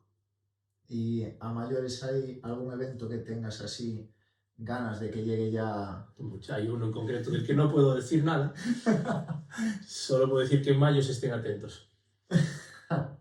para más o menos esas fechas que se rondan como el evento de Susa. Sí, sí, sí, a ver, hay un gran evento que está programado, está pactado, un gran evento internacional que se dará cita en mayo y que yo creo que va a ser un antes y un después en la recreación, porque va a ser literalmente un hito histórico. Y hasta ahí puedo leer, porque de verdad que no me permiten decir nada. No te puedo sacar más presión. No, porque no me permiten decir nada, porque no se puede saber nada de momento. Entonces hay demasiadas cosas en juego ahí. No, además que, a ver, el 2025 yo creo que va a ser un antes y un después en general, tanto para Lucius como para la gladiatura, como para... Yo imagino que tal como influyó en la cultura y en la política los gladiadores en antaño, que incluso podría influir a día de hoy. No creo que llegue a influir a esos niveles, obviamente, ni mucho menos, pero yo con lo que me contento y lo que me gusta y por lo que peleo en estos proyectos es porque pueda llegar a influir en el despertar espiritual de mucha gente. Y ya no solo eso, sino reconciliarse con mierdas de dentro de cada uno que tiene mucha gente. De hecho, este año en Mérida vimos una que nos mandó la madre de un chico un mensaje por redes, que publicaré algún día porque tengo el permiso de la madre, pero tengo que esperar al momento propicio, de que llevaba mucho tiempo mal por la muerte de un ser querido y que nadie había conseguido ayudarle, ni terapeutas, ni familia, ni gente querida, y que vernos a nosotros en un espectáculo y vivirlo de cerca nuestra, con cómo hablamos y todo lo que dijimos, que le permitió llorar a esa persona y superar ese dolor y seguir adelante. Y que después de ese evento consiguió retomar su vida y su normalidad.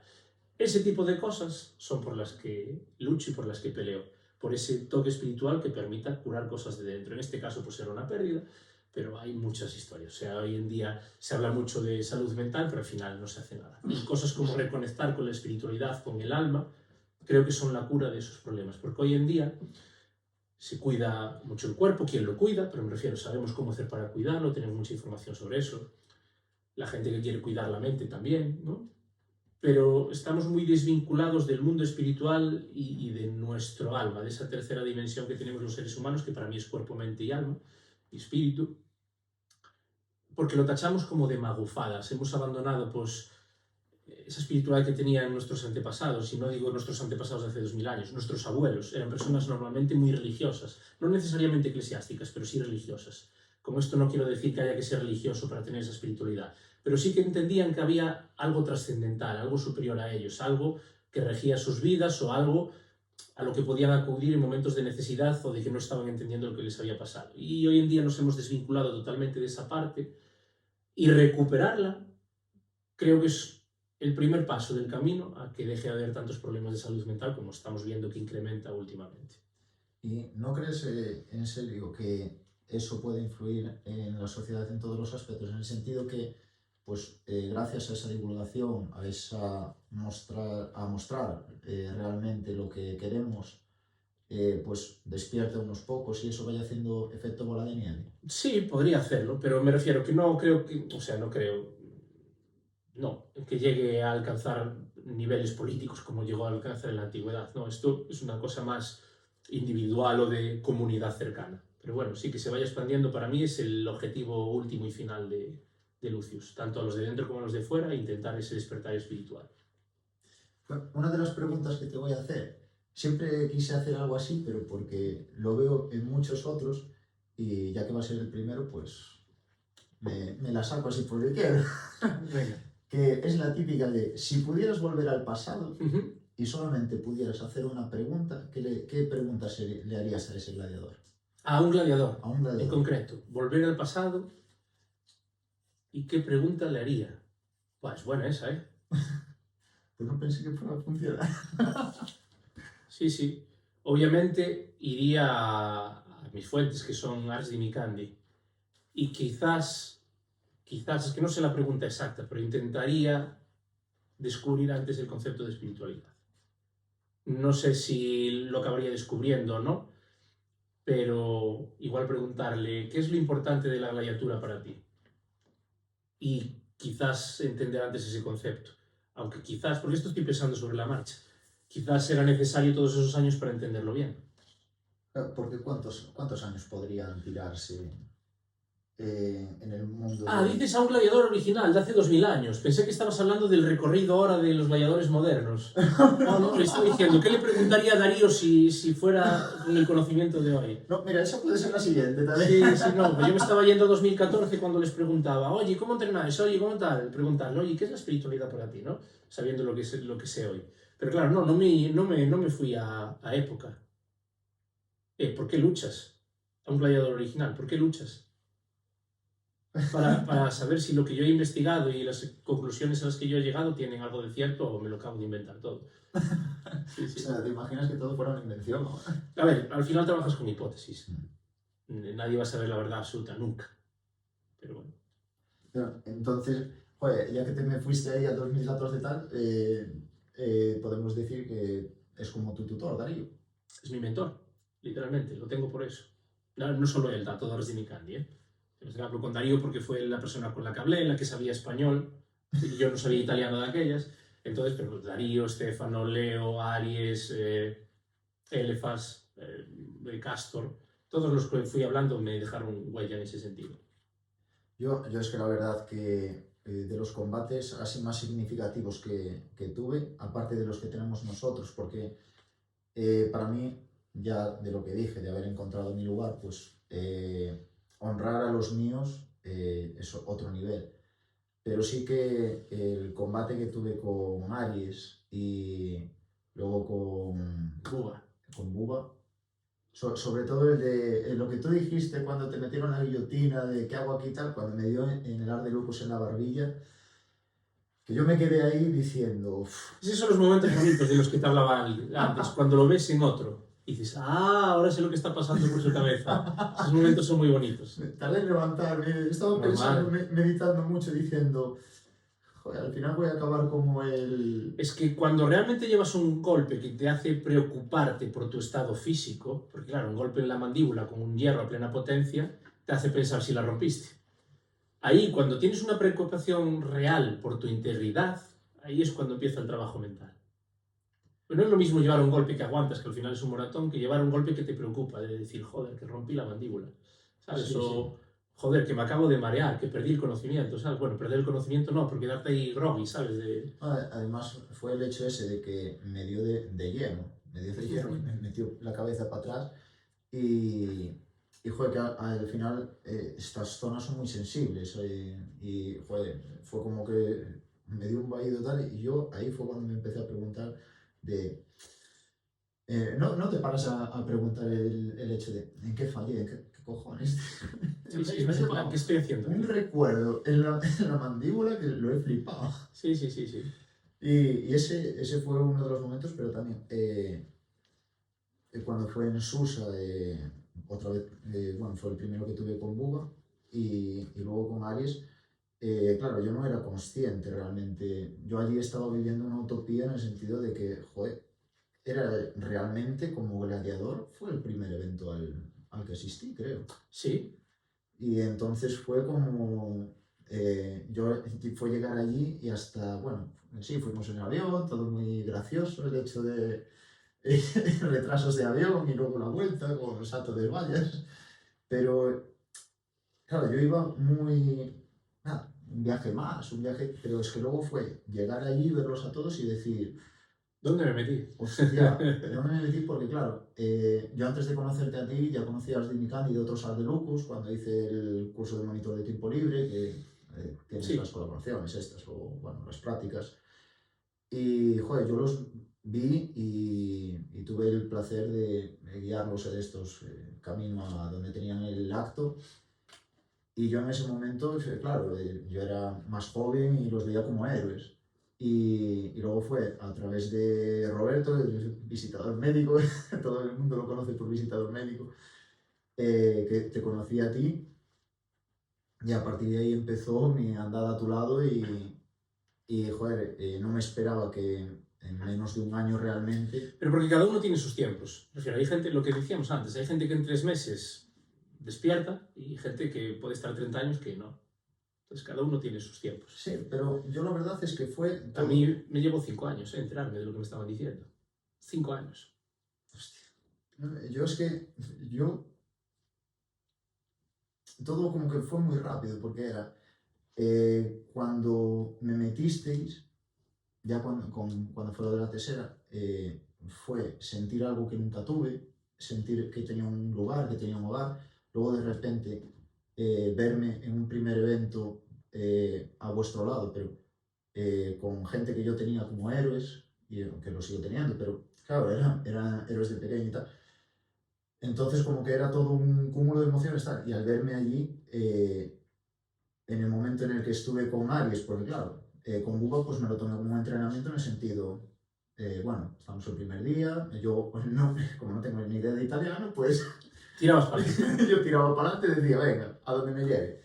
Pero luego cuando yo iba con Aries, claro, me había metido en mi cabeza, bueno, va a ser como con Buba, tal, no sé qué, y luego me empezabais a decir, joder, moneda, tal, no sé qué, y yo diciendo, ¿dónde me he metido? Claro, claro, pero eso Yo no fue sé cosa qué. de ellos, no mía, ¿eh? Ah, Vieron pero, algo que dijeron, podemos tirar para adelante con esto. pero bueno, también fue algo gracias a vosotros, porque si todo tiene sus... Sí, a ver, no voy a pecar aquí de falsa humildad de decir, no, no, no, yo no hice nada. Sí, obviamente conseguí cosas, pero me refiero, al final, el dicho aquel de el maestro aparece cuando el alumno está listo, ¿no? Pues es un poco eso, me refiero. Las cosas que se fueron haciendo fue porque cada uno las fue consiguiendo, no porque yo las planteara.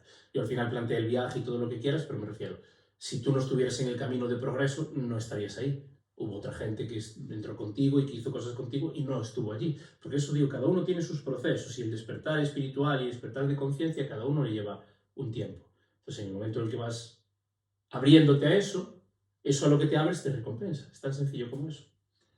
Y ahora, volviendo un poquito a lo de Agón, ¿qué te esperas sacar de este proyecto para el año que viene? Porque de la gladiatura ya esperamos pues, un montón de eventos, esperamos un boom, pero a nivel Agón, Para el año que viene me espero de Agón poder hacer una competición entre ciudades españolas y poder convencer a gente de esas otras dos ciudades, que no sean Lugo, de tener un seguimiento anual, que entrenen anualmente para poder establecer de aquí a 5 años una competición oficial a lo largo de toda España de este tipo de deportes con esta filosofía.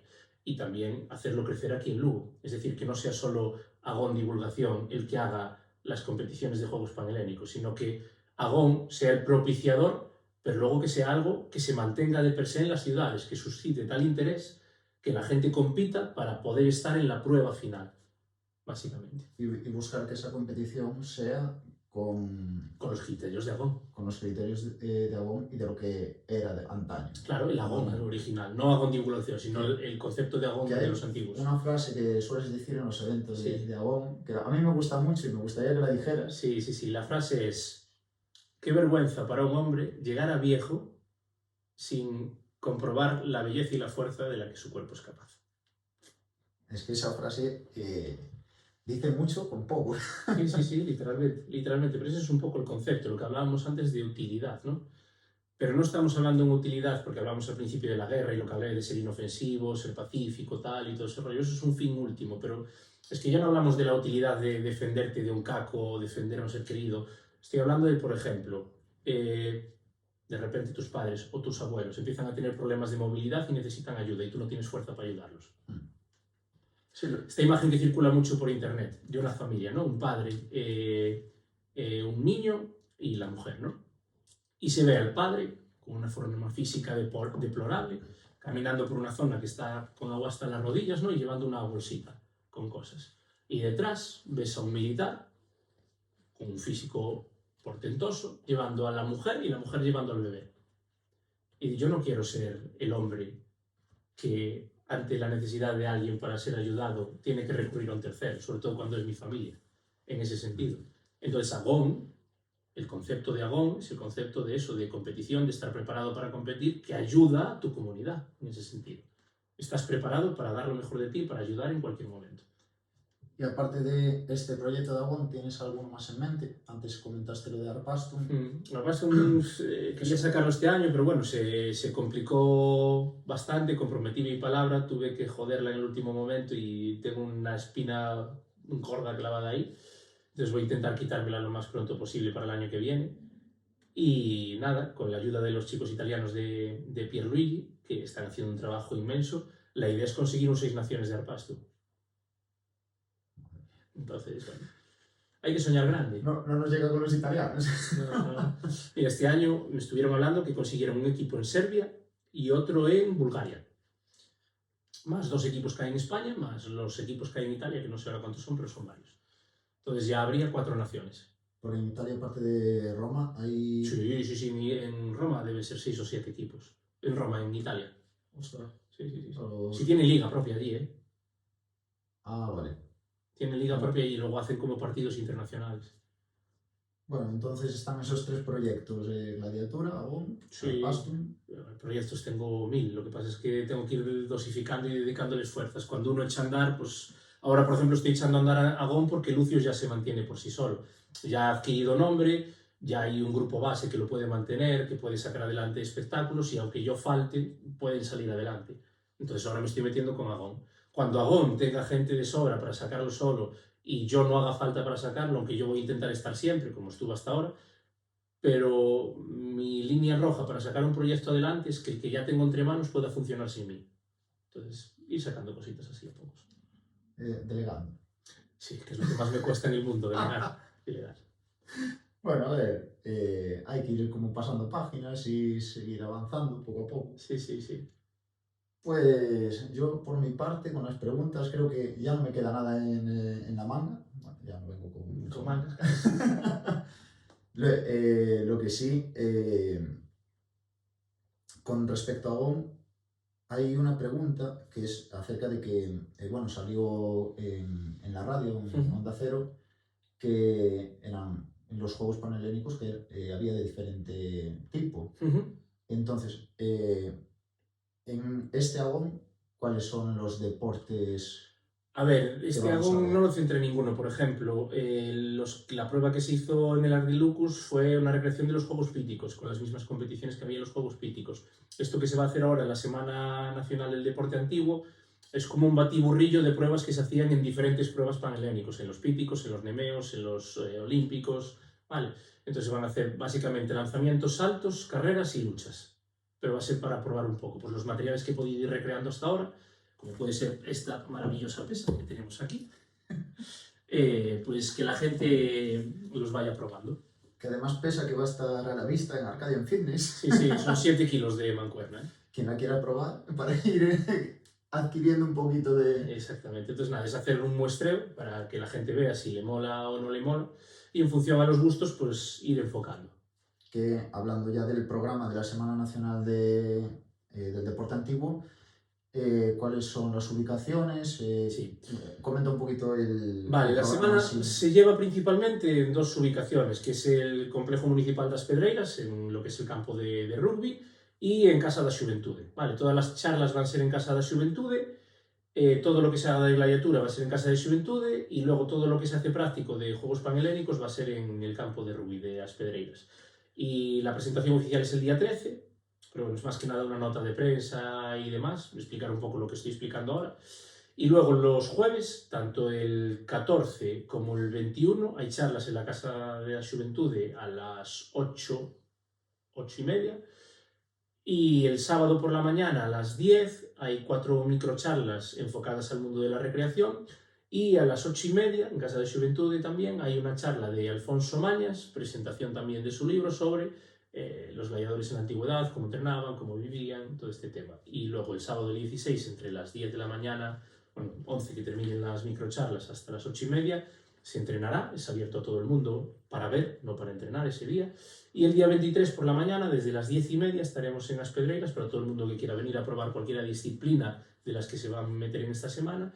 Y de 1 a 2, el día 23, habrá la competición de juegos panhelénicos entre los recreadores que ya hemos entrenado este tipo de disciplinas como acto de cierre. Que en esta semana, por darlas a conocer también, qué personas, qué recreadores o asociaciones van a participar. A ver si me acuerdo de todas de memoria. Asociaciones que están implicadas, aparte de la nuestra, obviamente, viene el Ludus Anticus de Mérida, viene Galicia Viva de Coruña, puede que venga la Sala Falcata de Vigo, pero están pendientes de confirmar, viene Domus Minervae de Sagunto, viene Licina Gladiatoria de Astorga, viene también un recreador de Legios Stavitrix de Astorga. Es que no quiero olvidarme a nadie. Viene también Juan Tranche de Madrid, Iban a venir gente de Gesta Gladiatoria, pero finalmente no viene. Viene Frog de Pamplona, viene Sandra desde Italia. Dios, que no quiero olvidarme de nadie, de verdad, y sé que se me están olvidando grupos. Viene Sala Tercio Norte desde Cantabria. Y no se me acuerdan más. Sí, No, son más de 50 personas en total. Otra cosa que podemos hacer es ponerlo por abajo y tal. Sí, exactamente. Eso se encarga ya. Y si no, en las páginas de redes sociales están todos. Que bueno, dijiste antes la página web, Sí. que quieres comentar también. Página web es www.lucius-spiculus.com. Y las redes sociales son Lucius Spiculus Divulgación. Estamos en Facebook, en Instagram y en YouTube. Y Agón Divulgación, que estamos también en Facebook, en Instagram y en YouTube. Que espero que lo de la S líquida no lo tenga que explicar, que a veces... No, S líquida es que no va una E delante, básicamente. Que a veces hace No es falta explicar. Spiculus, es Spiculus. Porque cuando a veces hay que decirlo, la gente se te queda... No, a ver, yo creo que en general se entiende, aunque no se sepa el nombre por contexto. Bueno, y antes de acabar, sí que ya sabes que yo te tengo muy alta estima, sobre todo ya no Es mutuo, ¿eh? por el tipo de personas, sino también por la mentalidad, por todo lo que compartimos. Uh-huh. Y quería saber si tenías alguna reflexión o algún consejo que, aparte de darme a mí, quieras darnos a nosotros y a la gente que nos esté viendo y escuchando. ¿Enfocado a algo en concreto? Así... A lo que tú quieras. Ahí sí que te dejo libertad, porque para mí tu cabeza... Estas cosas se avisan, cabrón, y me traía una cita preparada. Te di la oportunidad. Sí. Pues mira, una que estoy trabajando mucho últimamente, porque al final todo esto de sacar cosas grandes adelante, sobre todo con lo que me cuesta delegar y tal, da algo de vértigo a veces, de en plan, Dios, daré arreglado todo esto, daré hecho y demás. Pero la experiencia me dice que hay que atreverse a hacer cosas y intentarlo, aunque parezcan grandes. Luego ya se irá diciendo. Y hay una cita de François Garañón que dice: el éxito consiste en partir como ganador y abrazar la suerte en el camino. Entonces, que aunque parezcan las cosas grandes, aunque a veces parezcan complicadas, hay que osar intentar las cosas, porque si no osamos intentarlas, al final se quedan en sueños. Pues, por mi parte, muchísimas gracias por a ti, por ser el primer invitado, por brindarnos todo tu conocimiento acerca de Gladiatura, y ya no solo Gladiatura, sino Agón, y comentarnos todos estos proyectos. Y nada, gente, espero que os haya gustado, que hayáis disfrutado. Javi Romay, presidente de Lucius Spiculus Divulgación. Prefiero fundador, lo de presidente. Yo prefiero decir dictador. Así que por mi parte, bueno, lo de siempre, suscribiros, like, que siempre nos va a ayudar. Muchísimas gracias y buenas noches. Ad Mayora.